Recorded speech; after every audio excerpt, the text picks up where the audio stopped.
এই মুহূর্তে পাওয়া আপডেট বাংলা সংবাদে আপনাদেরকে স্বাগত। শুরুতেই সংবাদ শিরোনাম। সর্বদলীয় প্রতিরোধ সমাবেশের ডাক ইনকিলাব মঞ্চের।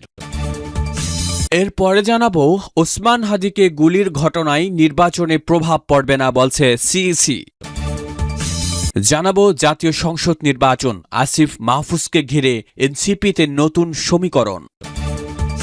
এবং সবশেষে ভারতে পালিয়ে সেলফি পাঠিয়েছেন হাদির উপর হামলাকারী বলছে সায়ের। শুনছিলেন সংবাদ শিরোনাম, এবারে বিস্তারিত।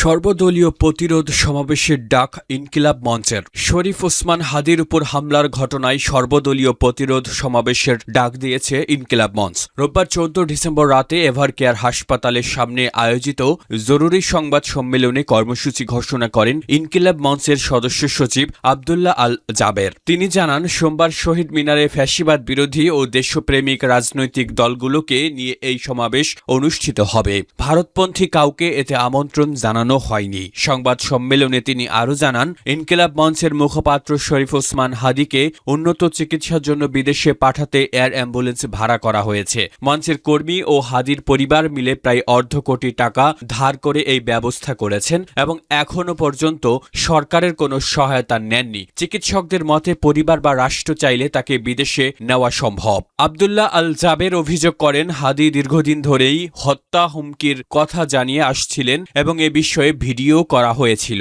হামলার পর এখনো পর্যন্ত যেসব সন্দেহভাজন শনাক্ত হয়েছে তা ইনকিলাব মঞ্চ নিজ উদ্যোগে করেছে। গোয়েন্দা সংস্থাগুলো ভূমিকা নিয়ে প্রশ্ন তোলেন তিনি। কেন্দ্রীয় শহীদ মিনারে আজ এই সর্বদলীয় প্রতিরোধ সমাবেশে যোগ দেবে বিএনপি, জামায়াতে ইসলামী, এনসিপি সহ বিভিন্ন রাজনৈতিক দল। এর আগে শনিবার ওসমান হাদির উপর হামলার ঘটনায় সম্মিলিতভাবে প্রতিবাদ সভা করার সিদ্ধান্ত নিয়েছিল বিএনপি, জামায়াতে ইসলামী ও জাতীয় নাগরিক পার্টি এনসিপি। প্রধান উপদেষ্টা ডক্টর মোহাম্মদ ইউনূসের সাথে বৈঠকে এ সিদ্ধান্ত নেয় দলগুলো। সে সময় প্রধান উপদেষ্টা রাজনৈতিক দলগুলোকে ঐক্যবদ্ধ থাকার আহ্বান জানান।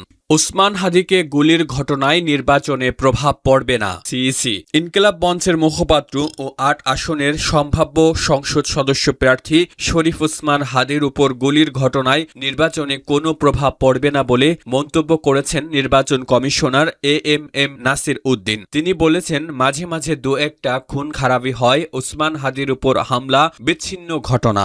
নির্বাচনে এসবের কোনো প্রভাব পড়বে না। সোমবার 15 ডিসেম্বর সকালে রাজধানী তেজগাঁওয়ে একটি অনুষ্ঠানে তিনি এসব কথা বলেন। সিইসি বলেন, নির্বাচন নিয়ে কোনো শঙ্কা নেই, ইসি সম্পূর্ণ প্রস্তুত, সবাইকে নিয়ে নির্বাচনে যাবে, দুশ্চিন্তা করা যাবে না। দেশের বর্তমান পরিস্থিতি 2024 সালের চেয়ে অনেক ভালো বলে মন্তব্য করে তিনি বলেন, তখন মানুষ ঘুমাতে পারত না, এখন মানুষ শান্তিতে ঘুমাতে পারছে। আইন শৃঙ্খলা বাহিনী নির্বাচনের জন্য প্রস্তুত, নির্ধারিত সময়ে সুষ্ঠু নির্বাচন হবে। নাসির উদ্দিন বলেন, নতুন বাংলাদেশের স্বপ্ন নির্ভর করে তারুণ্যের শক্তির ওপর। তরুণরা যেসব 69, 71 ও 24-এ তাদের শক্তি দেখিয়েছে, এই নির্বাচন ঐতিহাসিক নির্বাচন, কেননা পোস্টাল ভোটিং হচ্ছে, এবার গণভোটও হবে। ইসির সেই সাহসী পদক্ষেপের সঙ্গে তরুণদের অংশগ্রহণ থাকলে ফ্রি, ফেয়ার, ক্রেডিবল নির্বাচন করা ইসির জন্য সহজ হবে। জাতীয় সংসদ নির্বাচন, আসিফ মাহফুজকে ঘিরে এনসিপিতে নতুন সমীকরণ। অন্তর্বর্তী সরকারের উপদেষ্টা পরিষদ থেকে পদত্যাগ করা মাহফুজ আলম ও আসিফ মাহমুদ সজীব ভুইয়াকে ঘিরে নতুন রাজনৈতিক সমীকরণ সৃষ্টি হচ্ছে। তারা কোন দলে যুক্ত হবেন এ নিয়ে কয়েক সপ্তাহ ধরে রাজনৈতিক অঙ্গনে আলোচনা চলছিল। সেই আলোচনা এখন জাতীয় নাগরিক পার্টির নামই সবচেয়ে বেশি শোনা যাচ্ছে। দলটির একাধিক শীর্ষ নেতা এবং মাহফুজ ও আসিফের ঘনিষ্ঠ জনেরা বলছেন, শিগগিরই তারা এনসিপিতে যোগ দিতে পারেন। মাহফুজ ও আসিফ এনসিপিতে যোগ দিলে তাদের দায়িত্ব বা পদবি কি হবে তা নিয়েও আলোচনা চলছে। দলীয় সূত্রগুলো বলছে, মাহফুজ আলমকে জ্যেষ্ঠ যুগ্ম আহ্বায়ক পদে আনার বিষয়টি গুরুত্বের সঙ্গে বিবেচনা করা হচ্ছে। অন্যদিকে আসিফ মাহমুদ সজীব ভুইয়া সদস্য সচিব পদমর্যাদার দায়িত্ব পেতে আগ্রহী বলে জানা গেছে, যদিও এসব বিষয়ে এখনো কোনো চূড়ান্ত সিদ্ধান্ত হয়নি। মাহফুজ ও আসিফ এনসিপিতে আসতে চাইলে দল তাদের স্বাগত জানাবে বলে কয়েকবার জানিয়েছেন আহ্বায়ক নাহিদ ইসলাম, সদস্য সচিব আক্তার হোসেন সহ বিভিন্ন পর্যায়ের নেতারা। এ বিষয়ে এনসিপি যুগ্ম আহ্বায়ক সরওয়ার তুষার আজকের পত্রিকাকে বলেন, মাহফুজ আলম এবং আসিফ মাহমুদের জন্য এনসিপির দরজা সব সময় উন্মুক্ত। তারা চাইলে যে কোনো সময় দলে আসতে পারেন। এ নিয়ে আলোচনা হচ্ছে। আগামী এক সপ্তাহ থেকে 10 দিনের মধ্যে মাহফুজ আসিফ এনসিপিতে যোগ দেবেন বলে জানিয়েছেন নাম প্রকাশে অনিচ্ছুক এনসিপির এক নেতা। ওই নেতা বলেন, তারা কয়েকদিন হলো অন্তর্বর্তী সরকার থেকে পদত্যাগ করেছেন। এক সপ্তাহ বা 10 দিনের মধ্যে একটা ঘোষণা আসতে পারে। অন্তর্বর্তী সরকারের উপদেষ্টা পরিষদ থেকে পদত্যাগের পর মাহফুজ ও আসিফ আসন্ন ত্রয়োদশ জাতীয় সংসদ নির্বাচনে অংশ নেওয়ার প্রস্তুতি নিচ্ছেন। আসিফ মাহমুদ ইতিমধ্যে ঢাকা 10 আসন থেকে স্বতন্ত্র প্রার্থী হিসেবে নির্বাচনে প্রতিদ্বন্দ্বিতা করবেন বলে ঘোষণা দিয়েছেন। মাহফুজ আলম লক্ষ্মীপুর 1 আসন থেকে প্রার্থী হওয়ার পরিকল্পনা করছেন বলে তার ঘনিষ্ঠ সূত্রগুলো জানিয়েছে। এ 2 আসনে এনসিপি এখন পর্যন্ত কোনো প্রার্থী ঘোষণা করেনি। দলটি 125 আসনে প্রাথমিক প্রার্থী তালিকা প্রকাশ করলেও এই 2টি আসন খালি রাখা হয়েছে। মাহফুজ এবং আসিফের জন্যই আসন দুটিতে এখনো পর্যন্ত প্রার্থী দেওয়া হয়নি বলে মনে করছেন অনেকে। মাহফুজ আলম, আসিফ মাহমুদ এবং এনসিপির নেতারা একই সঙ্গে জুলাই আন্দোলনে অংশ নিয়েছিলেন। তারা প্রায় প্রত্যেকেই ছিলেন বৈষম্য বিরোধী ছাত্র আন্দোলনের সমন্বয়ক। এনসিপির অনেক নেতা মাহফুজ আলমকে তাত্ত্বিক গুরু বলে মনে করেন। 24-এর 5 অগস্ট গণ অভ্যুত্থানের পর 8 অগস্ট শপথ নেয় অন্তর্বর্তী সরকার। এই সরকারের শুরু থেকেই নাহিদ ইসলাম এবং আসিফ মাহমুদ উপদেষ্টা পদে ছিলেন। অন্যদিকে মাহফুজ আলম গত বছরের 28 আগস্ট প্রধান উপদেষ্টার বিশেষ সহকারী পদে নিয়োগ পান। গত বছরের 10 নভেম্বর তিনি উপদেষ্টা হিসেবে শপথ নেন।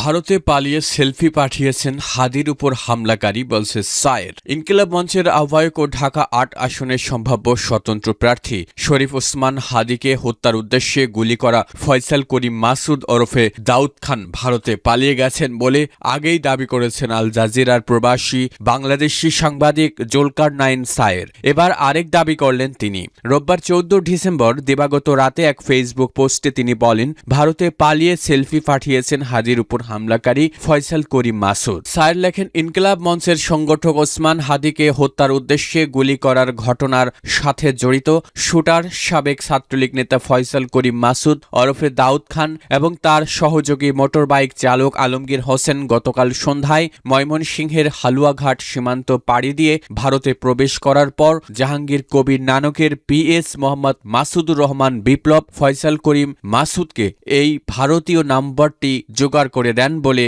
বিশেষ গোয়েন্দা সূত্রে জানা যায়। পোস্টে তিনি একটি নাম্বারও যোগ করেন, +9160013940। তিনি লেখেন, এই নম্বরটি ব্যবহার করে গতকাল রাতে কয়েকটি নম্বরে নিজেদের এই সেলফি পাঠান ফয়সাল করিম মাসুদ ওরফে দাউদ খান। তার দাবি, যে সকল নম্বরে এই ছবিটি পাঠানো হয় তার একটি ইন্টারসেপ্ট করে এই ছবিটি পাওয়া যায়, যা গতকাল ভারতের আসাম রাজ্যের গুয়াহাটিতে তোলা হয়েছে বলে নিশ্চিত হওয়া গেছে।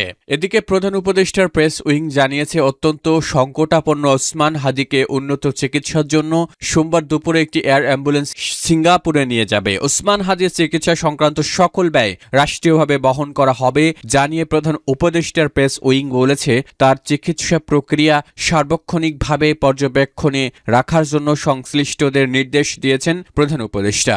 ওসমান হাদির দ্রুত সুস্থতা কামনায় দেশবাসীর কাছে দোয়া ও প্রার্থনা চেয়েছেন প্রধান উপদেষ্টা। প্রসঙ্গত, গত শুক্রবার দুপুরে রাজধানীর বিজয়নগরের বক্স কালভার্ট এলাকায় শরীফ ওসমান হাদিকে গুলি করা হয়। গুলিবিদ্ধ অবস্থায় তাকে প্রথমে ঢাকা মেডিকেল ও পরে এভার কেয়ার হাসপাতালে ভর্তি করা হয়, যেখানে তিনি বর্তমানে সিসিইউতে চিকিৎসাধীন। এ ঘটনার পর থেকেই সারা দেশে প্রতিবাদ কর্মসূচি অব্যাহত রয়েছে।